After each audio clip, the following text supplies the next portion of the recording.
Hey, Greg here. Did you know that I've created a few walking tours of Bangkok? Using the GPS on your phone, the routes take you through some of my favorite areas of the city, exploring the fascinating neighborhoods and hidden history that give Bangkok its sweet, sweet mojo. Head to voicemap.me and search for Bangkok.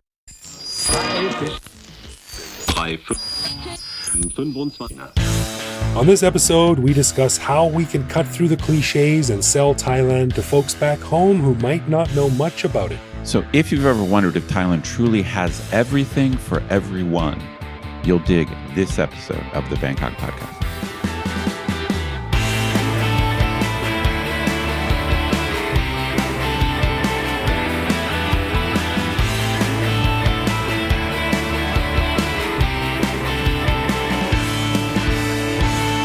Sawadee krap, and welcome to the Bangkok Podcast. My name is Greg Jorgensen, a Canadian who came to Thailand in 2001 on an aimless jaunt in an unknown country, and long story short, has ended up with the most boring traditional life of anyone in my family.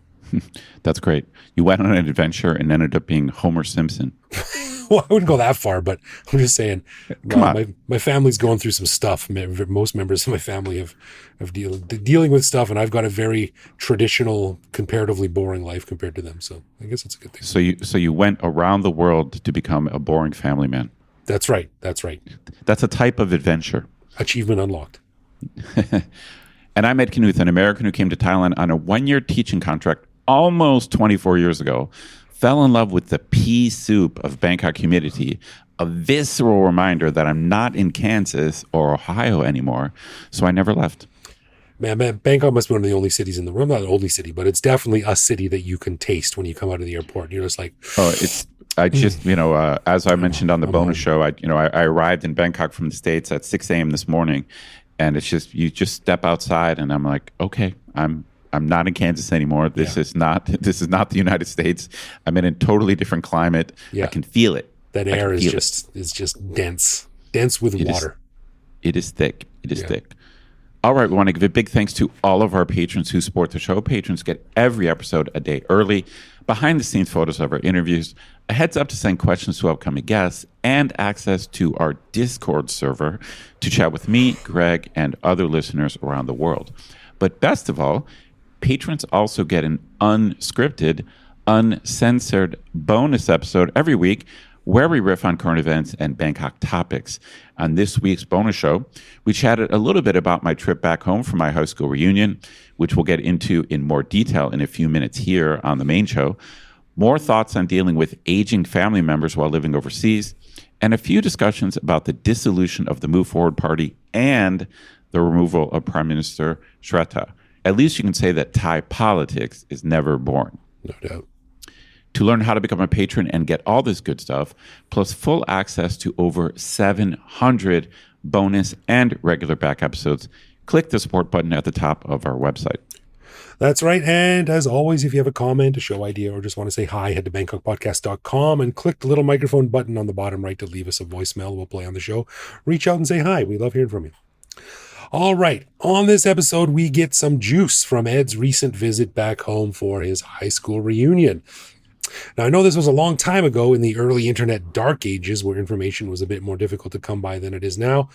But when I came to Thailand, pretty much all anyone knew about it was that it was in Asia. That, and of course, the never-ending stereotypes, the red light districts, the ladyboys, the monks, parties.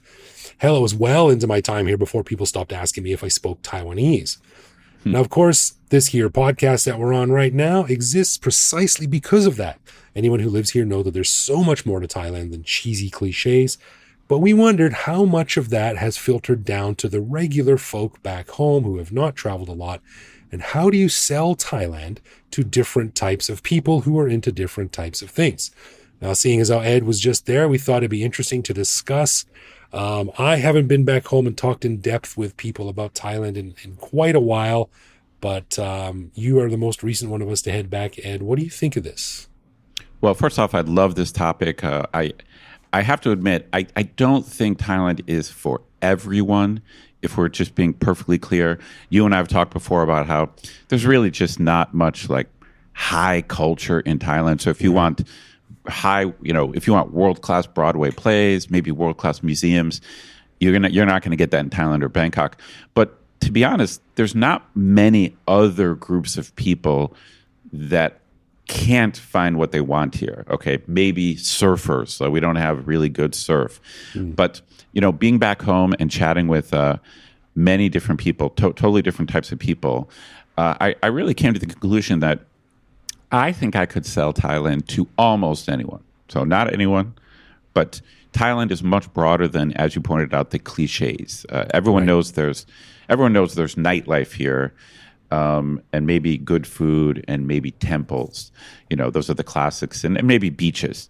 And all those things are true, but as the podcast attests to, there's just a lot more here. So I did have some experience at my reunion and also during my whole trip, pitching Thailand to some of my friends who've never been here, but they're not interested in the cliches. That's really interesting, and I'm glad to see people have evolved. And of course, I'm assuming that all things are equal here. But man, I remember when I was first coming here, and I told people that I was coming to Thailand. Now, this also might be a side effect of living in like the redneck cauldron of central Alberta. But I mean, I remember my buddy Jordan at a party. He was like, "You got to watch out for those ladyboys, man. They look like women. You can't even tell. Like you got to be careful, man." Yeah. And then, my boss at the time, he was sort of a character, a real funny guy. And he's like, "So, when are you going to China?" And Randy, oh, geez. Randy, I'm going to Thailand. Yeah, same thing. That's the kind of mentality that I was dealing with back then. So, yeah. Interesting. I wonder if, I do think Thailand's image in the world today is a bit more sophisticated.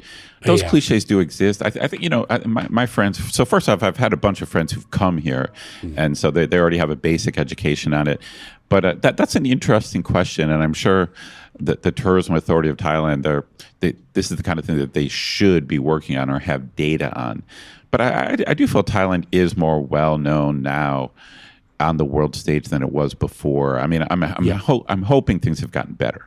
I'm hoping so too. I assume they have, and I think part of that is just the spread of the internet. It's just way easier to find out. That's right. More information faster than it was 25 years ago. Now, in all honesty, I did have one ladyboy conversation when I was home, so it did come up. So it is the perennial topic that comes up. So I did have one ladyboy conversation. That's hilarious.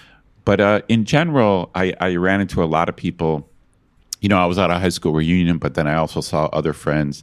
And so at the high school reunion, you're seeing people who are not necessarily up to date with you. So it's the first time in a long time I've been hanging out with people who were like, "Oh my God, you live in Thailand. What's it like?" So I haven't had to do that in a while. So there were a bunch of people who were just curious. And I don't remember any of them like dropping any of these cliches on me.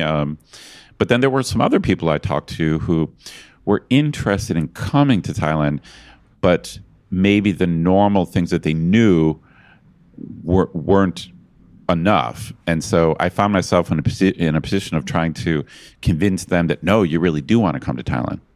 Now, is it because they it's not that they actively didn't want to come to Thailand, it's just they had no interest in coming to Thailand? Yeah, well, I'll give you some examples. I got a few examples here.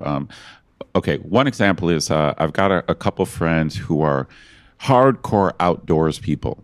They have spent their careers as working for the U.S. Park Service, so they're just serious outdoors people. And it's true, like in talking to them, they didn't necessarily want to do outdoor stuff when they go on a holiday. I mean, that's what they normally do. Right. But there's a lot of places you go to for great beaches. I mean, like, Thailand's got great beaches, but we've said many times there's a lot of places around the world that have beautiful beaches, right? Right, sure. Beautiful beaches, friendly people, good food. Yeah. Yeah, I mean, in the U.S., obviously, we've got Florida, but we've also got the Caribbean, and then we've got Mexico. And, so if you're an American and you're like, I want beautiful beaches, I don't think it would make sense to come all the way to Thailand for that. Fair enough, yeah. So I was trying to explain to my friends that Thailand has incredible outdoor experiences, whether it's things like probably maybe jungle trekking and that type of hiking would be number one. But it's also like up north, northeast, especially if you go into Laos, there's things like whitewater rafting, there's mountain climbing, there's a lot of like just serious outdoor experiences that would be different than the outdoor experiences in the States. Right. Yeah. There's a lot of good camping here. That's right. Camping for sure. Rock climbing, kayaking, rafting, trekking. Yeah. That's right. Trekking, I think, would be, especially for people familiar with Western forests and Western wildlife. And if they really like the outdoors, if that's what they really want to do, I think that's something that a lot of people don't know about Thailand. I mean, they might know that Thailand is tropical or that there's a lot of jungles there, but they might not know that there's a hiking community and there's companies organizing treks, and you could get lost if you want. I mean, not that you would want to get lost, but I mean, you could definitely spend, you could go on long treks, 5 days, 7 days, 10 days if you wanted to. Right, totally. I wonder if funny, when I first came to Thailand, I always heard the word trekking, and I'm like, why do they call it trekking? It's just hiking. It's hiking. What's the difference between trekking and hiking? So I think actually trekking is a cliche in and of itself, because it's just part of so many package tours now. Yeah, I don't know what I think. For some reason, I think of hiking as being more of like a few hours, but to me, like a trek, to me, it just sounds longer. Like we're going to do a 3-day thing and we're going to camp. I don't know. That's just what I think of as a trek. Yeah. But so that was the first case where I was pitching maybe something non-conventional to some friends. My other example actually has to do with one of my sisters who is fairly well-traveled, has been to Europe a lot, and has access to like the Caribbean for beaches. And my way of selling Thailand to her was pointing out like the extensive amount of pampering you can get in Thailand. So we did a show recently on, is Bangkok better for people in their 50s or in their 20s? Right. And I think that, when we talked about 50s, man, this is a great place. If you want to go to a spa, if you want to have someone to take care of you, whether it's all those cosmetology treatments, skin treatments, massages, like all of that, I don't even know what to call it. Luxury spa stuff. I mean, it's out of my wheelhouse. It's not my thing. But it's like when I mentioned this, my sister's eyes lit up. Like that would be something that she would enjoy. She can get that elsewhere, but I think your money would go much further for that kind of stuff here. And then plus you also have the beaches and that stuff. And so I don't know, is that a Thai thing? When people think of Thailand, do they think of high-end pampering? I mean, in my experience, no. But again, right. Redneck cauldron of Alberta. Right. I mean, there's so many 5-star hotels. I forget. I think you and I talked about it once, but aren't there something like 15 5-star hotels in Bangkok? Or it's some insane number. I would have guessed there's 7, but I think there's a lot more than that. And then, of course, you go down to one of the beach towns. You go down to Phuket. There's insane resorts down there. Right. Insane high-end resorts. I just can't imagine any of the shit-kicking cowboys I went to high school with going, I can't wait to get to Thailand, get some mud facials going on. I don't think it's going to work like that. But well, you're going to have to come up with your own way to sell Thailand to them. Like I'm just telling my stories now. I could sell Choke Chai Farm. It's a real working cattle dairy farm, right? Heck yeah, cowboys, stuff like that. Go up and have a lasso contest. I don't know. Okay, my other example is this. I was talking to my niece and nephew who are in their 20s, and people do know that Thailand is a backpacking place, but it doesn't seem to be quite as well known as those cliches you mentioned. I feel like that's maybe like level 2 Bangkok knowledge, okay. Where someone might have heard of Khao San Road. But if you're a young person who wants to travel on the cheap and you want to meet other young people from around the world, Bangkok might be number 1 in the world. Like it doesn't necessarily have to be on Khao San, but I feel like this is just a hub for travel for young people. So a ridiculous number of Europeans like on their gap year. Sure. And it's Bangkok has to be the world capital of like hostels where you can get a room for 200-300 baht a night. Right. And okay, so I'm not saying this is not some hidden secret about Thailand. A lot of people know about it, but to me, it's not on that list that people think about right away. So I think if you're a young person in their 20s, a lot of times I think of people in their 20s as they don't have a lot of cash, but they're curious and they want to see the world. I don't know. I might put Bangkok number one. I mean, I know you could do the same thing in South America and Europe, but Bangkok has that jumping off point to like so many different points in Asia. Right. And plus, also, it's like that's also if you just want to meet people and party and drink cheaply, then Bangkok's got to be up there. Yeah, and you said it really well on when we were guests on our friend Pailin's podcast a few weeks ago. But you said Thailand is strange enough to be like clearly different, but it's not so strange that you can't find familiarity in everyday things. So it's a comfortable place to get started. Yeah, I mean, thanks for reminding me of that. But this is one of my favorite things about Thailand is that it's different enough to be interesting, but not so foreign, or it's not like it's also not a place where foreigners aren't welcome. Right. You know, it's got the perfect mix of exoticness, but then again, Starbucks and McDonald's as well. Right. So it's interesting. So it seems to be you're saying that like it's kind of coming from both ends here. So on one side, people's general knowledge of Thailand has probably increased, and it's become sort of like this less mysterious, less cloaked in cliches and weird stories. But I hope so. But at the same time, people don't know how broad its appeal is because it can appeal to anyone. So it's sort of like attacking it from both sides. People are less ignorant of it, but they're also still not sure like why they should go there. What's there for me, you know? Right. Now, this is kind of random. So this didn't actually come from this trip, but it came from a conversation I had with someone else a couple months ago online. And this also, it's not some deep secret about Thailand, but it's again, maybe second tier thing. It's the amount of things like yoga and meditation in Thailand. Like, so, you know, not every person wants to come here and party. Some people want to do yoga retreats or meditation retreats. And, you know, we've talked about it with Prop Pandit before. There's all kinds of that stuff going on all over Thailand. So you can pay money and do kind of high-end ones at nice resorts if that's your thing.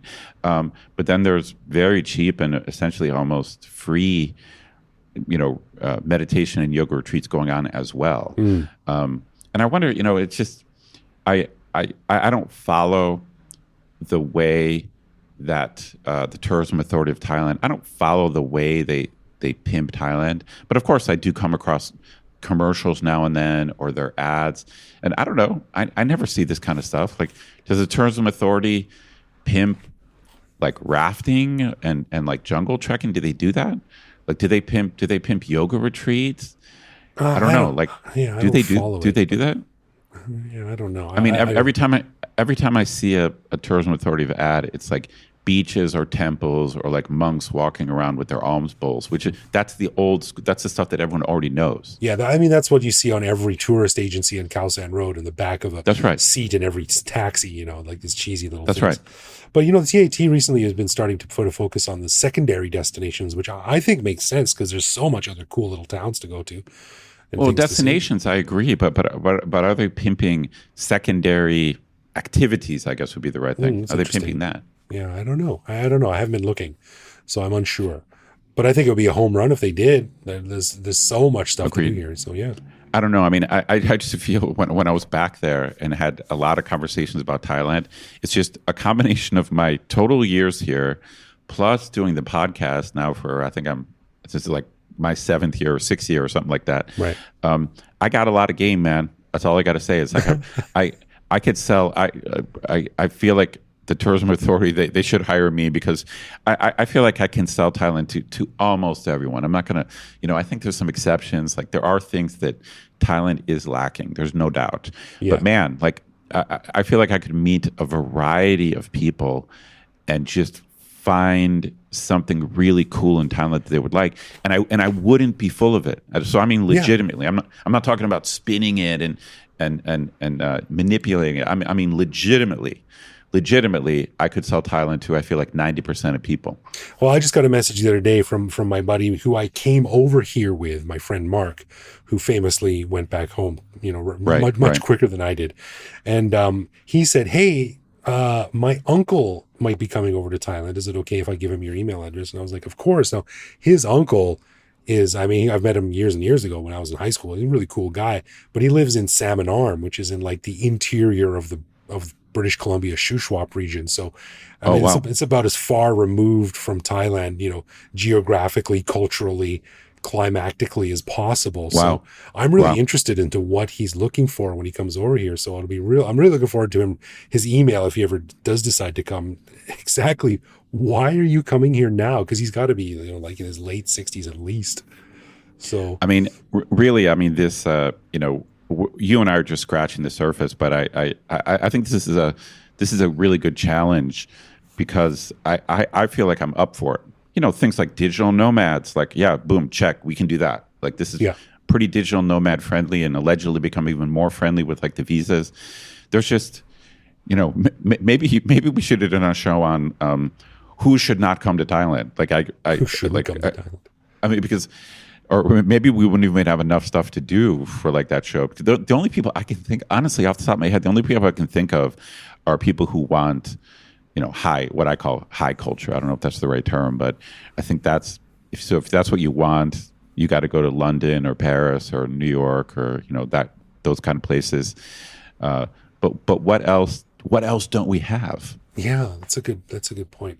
Now, I think I've told the story before too. And I remember I was back in Canada after my first year here, and I was buying some little tourism or some souvenirs for my friends back in Thailand at a store. And I mentioned to the girl at the cashier counter, I was like, she's like, "Why are you buying all these things?" And I said, "Oh, I live in Thailand." And I remember her exact words were, "Wow, do they have like civilization there?"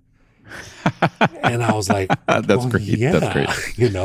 And I have to hope that things have progressed far beyond that now in terms of how people understand and know about Thailand. I hope so. I mean, I think that, like I said before, I do think there are people who think that Thailand is much less developed than it is. Like I did encounter that on this trip, actually. Right. There are people who don't realize that Bangkok is truly first world. I'm from Cleveland, Ohio, and it's probably I should know this. It's probably the 10th or 12th biggest city in the U.S., something like that.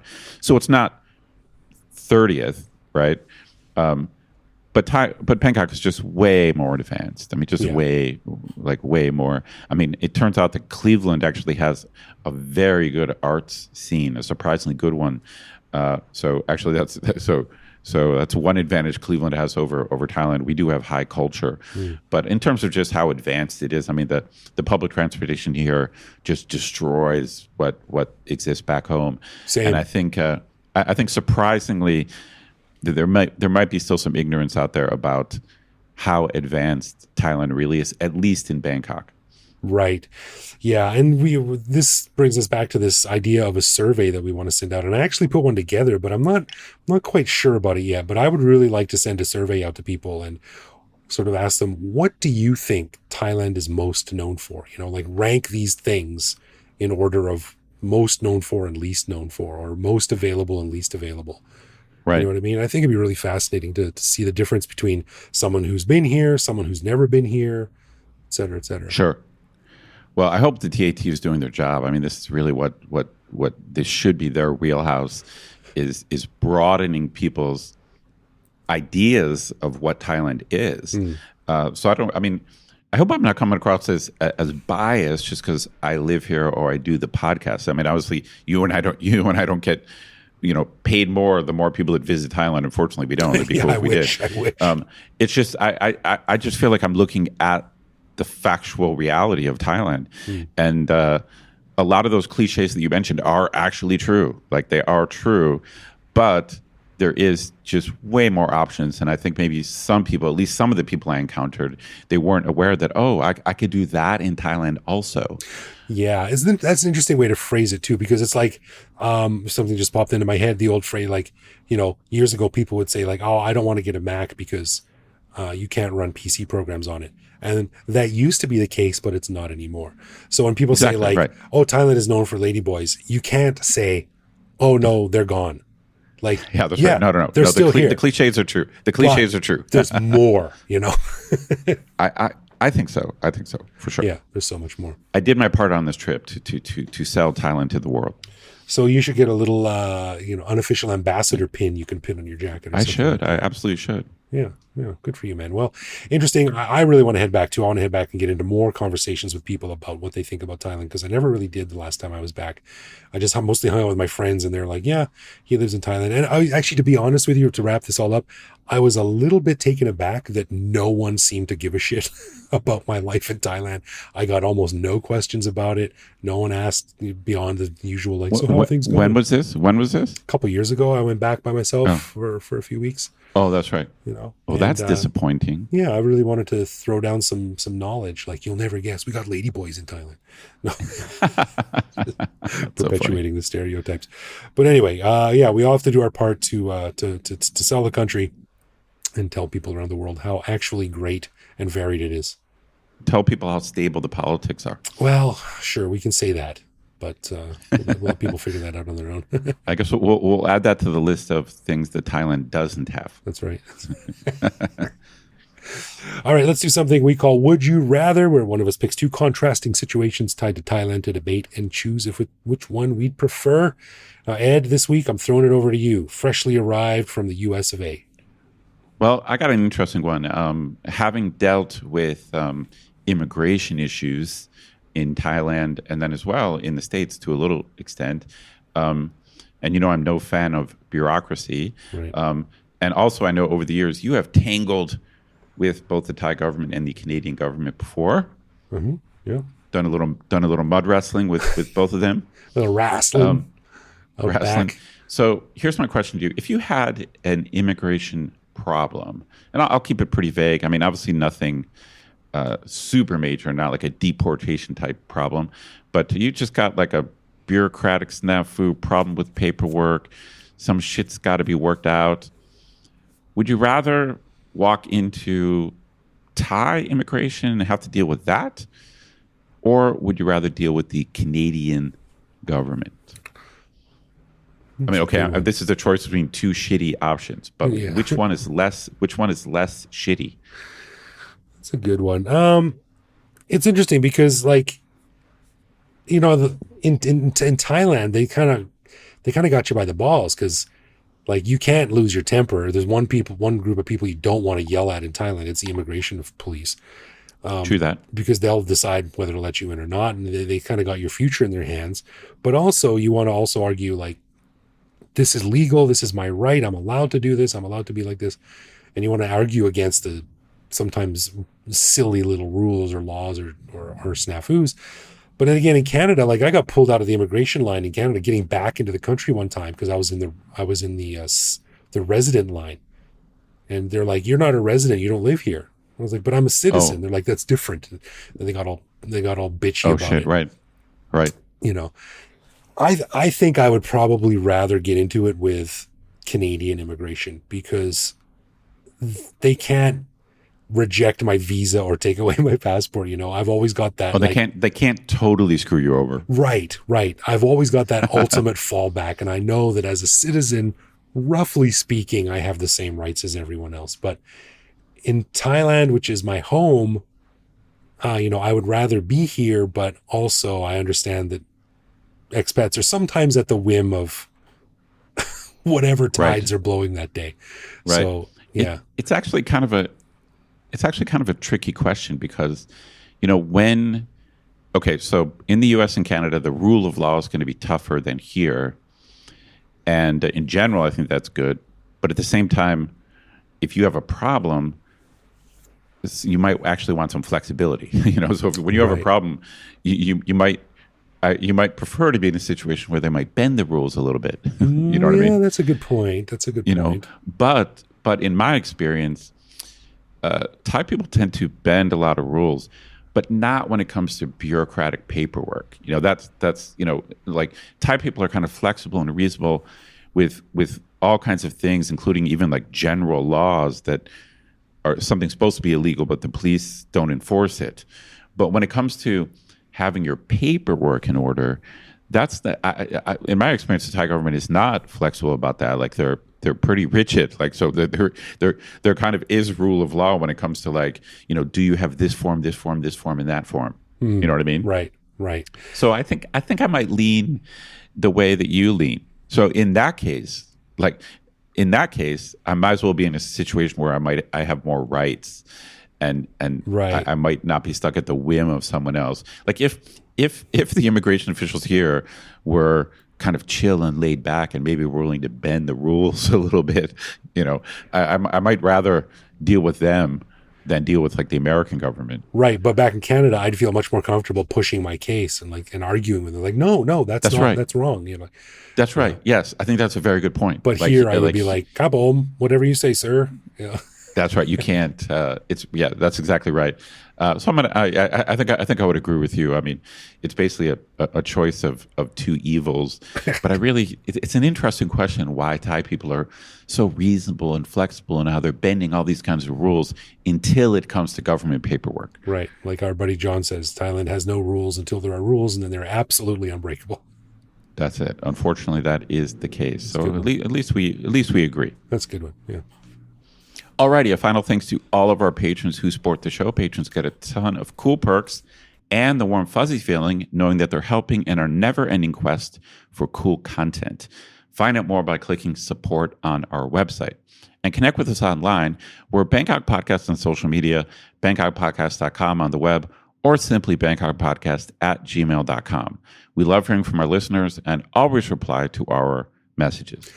That's right. You can also listen to each episode on the YouTubes. You can send us a voicemail through our website that we'll feature on the show. You can contact me on Threads at BKKGreg. Thank you for listening, everyone. Take it easy out there. Take care of yourselves and your family and your friends. We'll see you back here next week. No doubt.